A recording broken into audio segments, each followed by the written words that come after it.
जिस स्थान पर चंद्रयान 3 का मून लैंडर उतरा है, अब उस पॉइंट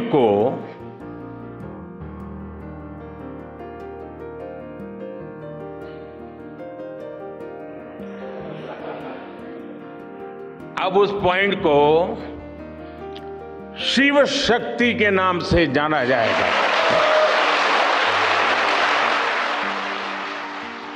शक्ति भूते सनातनी, अर्थात निर्माण से प्रलय तक पूरी सृष्टि का आधार नारी शक्ति ही है।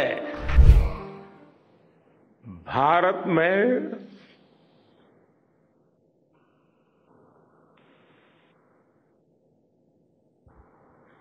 आते ही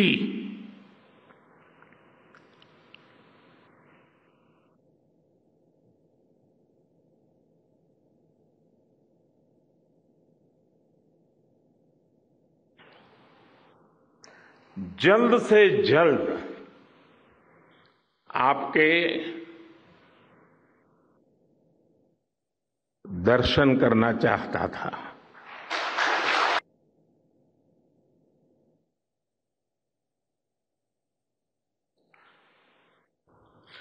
सैल्यूट आपके परिश्रम को, सैल्यूट आपके धैर्य को, सैल्यूट आपकी लगन को। मेरे परिवारजनों, आप जानते हैं कि स्पेस मिशंस के टच डाउन पॉइंट को एक नाम दिए जाने की वैज्ञानिक परंपरा है। चंद्रमा के जिस हिस्से पर हमारा चंद्रयान उतरा है, भारत ने उस स्थान के भी नामकरण का फैसला लिया है।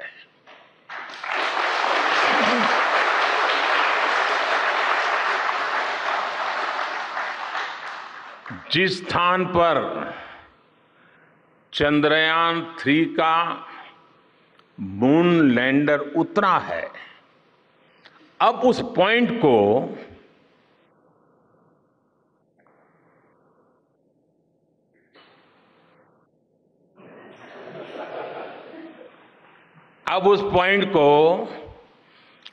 शिव शक्ति के नाम से जाना जाएगा।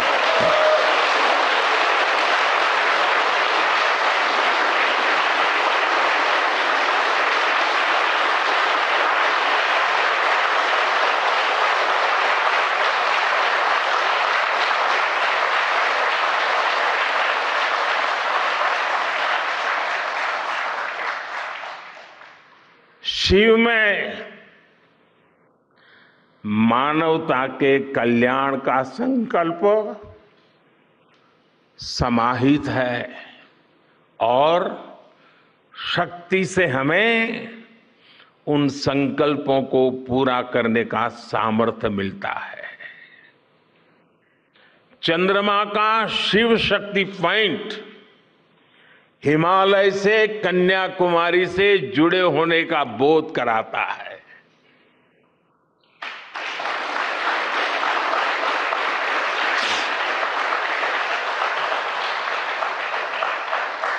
हमारे ऋषियों ने कहा है,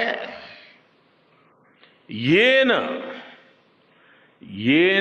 कर्माण्य पशो मनीषिणो यज्ञे कुण्वन्ति वित्तेषु धीरः यत्पूर्व यक्ष्मन्तः प्रजानां तन्मे मनः शिव संकल्पम अस्तु।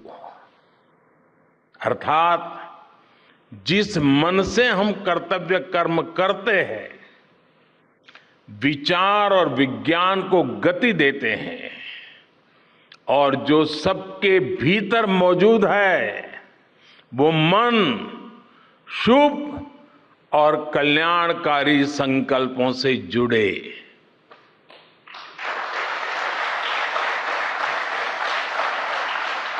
मन के इन शुभ संकल्पों को पूरा करने के लिए शक्ति का आशीर्वाद अनिवार्य है, और ये शक्ति हमारी नारी शक्ति है।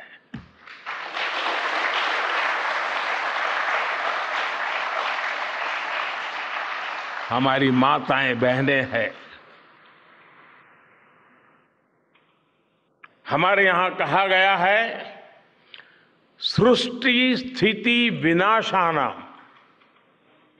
शक्ति भूते सनातनी, अर्थात निर्माण से प्रलय तक पूरी सृष्टि का आधार नारी शक्ति ही है।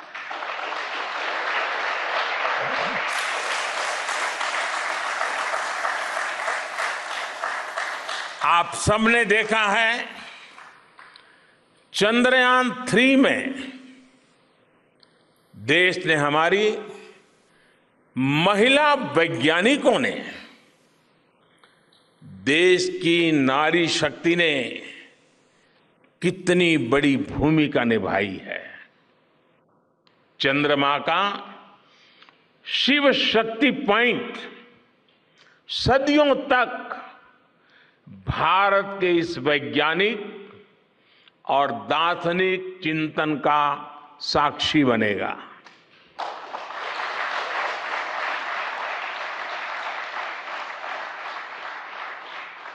ये शिव शक्ति पॉइंट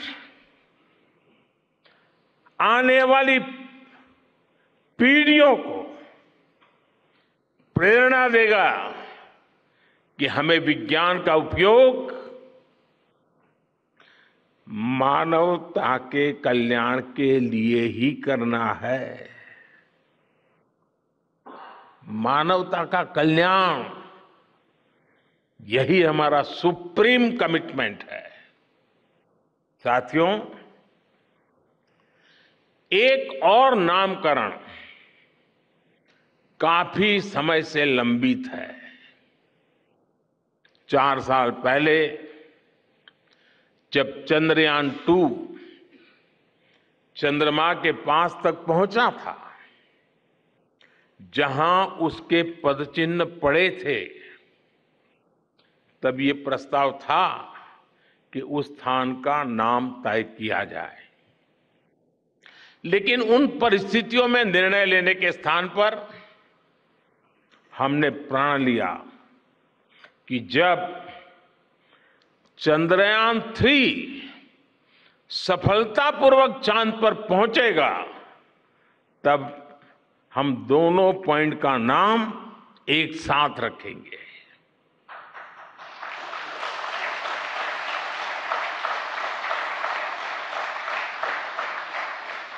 और आज मुझे लगता है कि जब हर घर तिरंगा है, जब हर मन तिरंगा है और चांद पर भी तिरंगा है, तो तिरंगा के सिवाय चंद्रयान 2 से जुड़े उस स्थान को और क्या नाम दिया जा सकता है।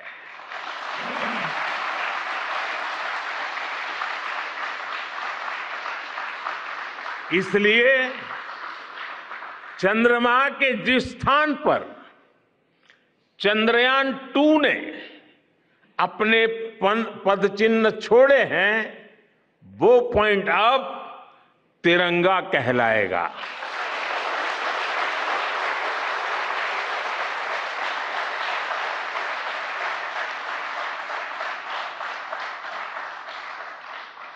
ये तिरंगा पॉइंट भारत के हर प्रयास की प्रेरणा बनेगा। ये तिरंगा पॉइंट हमें सीख देगा कि कोई भी विफलता आखिरी नहीं होती।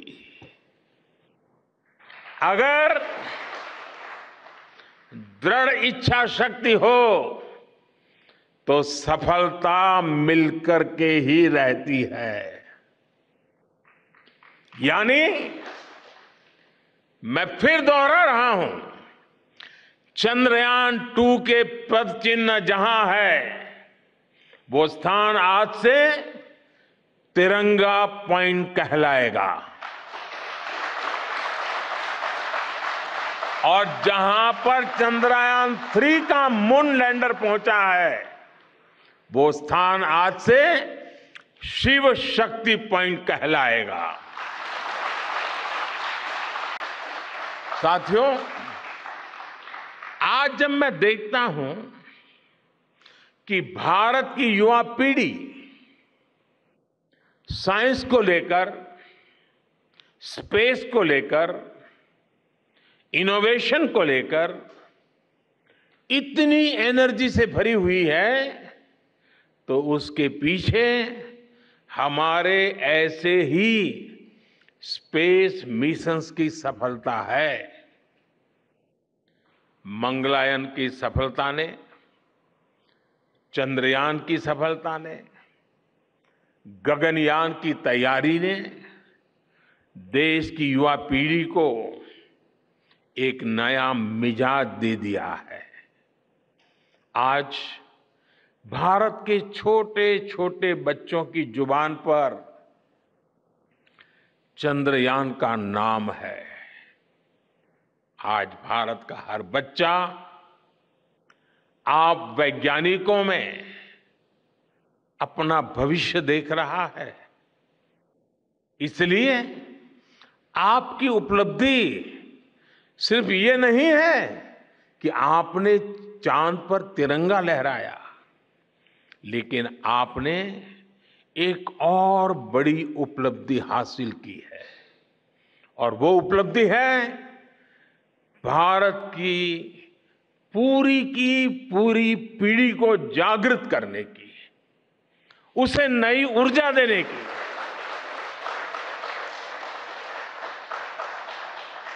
आपने एक पूरी पीढ़ी पर अपनी इस सफलता की गहरी छाप छोड़ी है।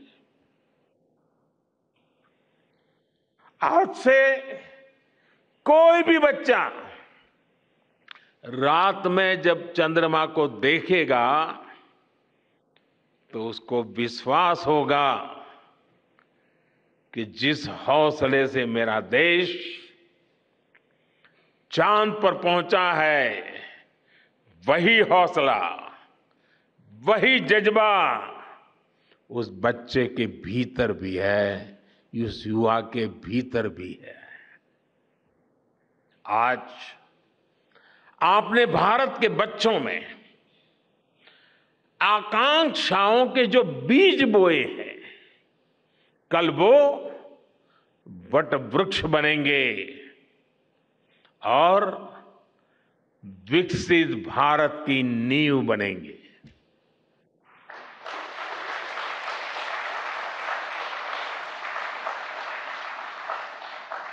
हमारी युवा पीढ़ी को निरंतर प्रेरणा मिलती रहे, इसके लिए एक और निर्णय लिया गया है। 23 अगस्त को जब भारत ने चंद्रमा पर तिरंगा फहराया, उस दिन को अब हिंदुस्तान नेशनल स्पेस डे के रूप में मनाया जाएगा।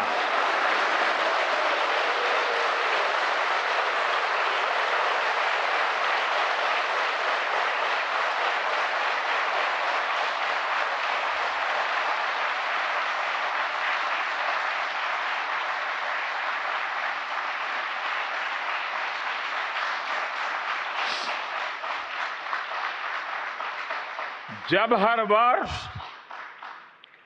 National space day science, technology और इनोवेशन की स्पिरिट को सेलिब्रेट करेगा, हमें हमेशा हमेशा के लिए प्रेरित करता रहेगा।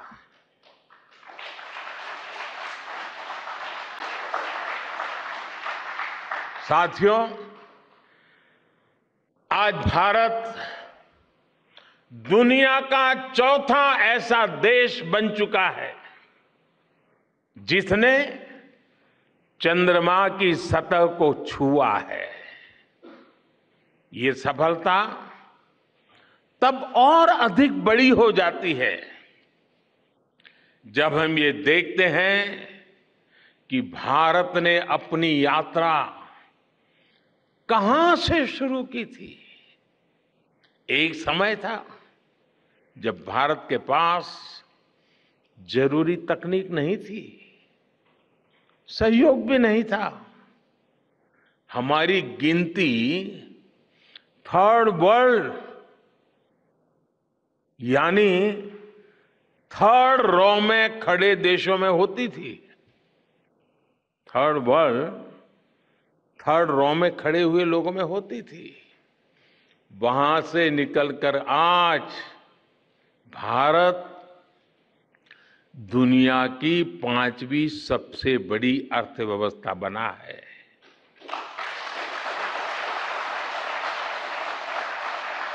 आज ट्रेड से लेकर टेक्नोलॉजी तक भारत की गिनती पहली पंक्ति यानी फर्स्ट रो में खड़े देशों में हो रही है। यानी थर्ड रो से फर्स्ट रो तक इस यात्रा में इसरो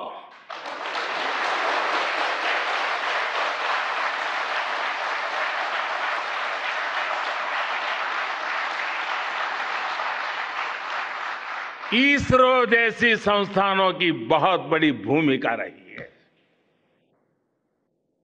आपने आज मेक इन इंडिया को चांद तक पहुंचा दिया है।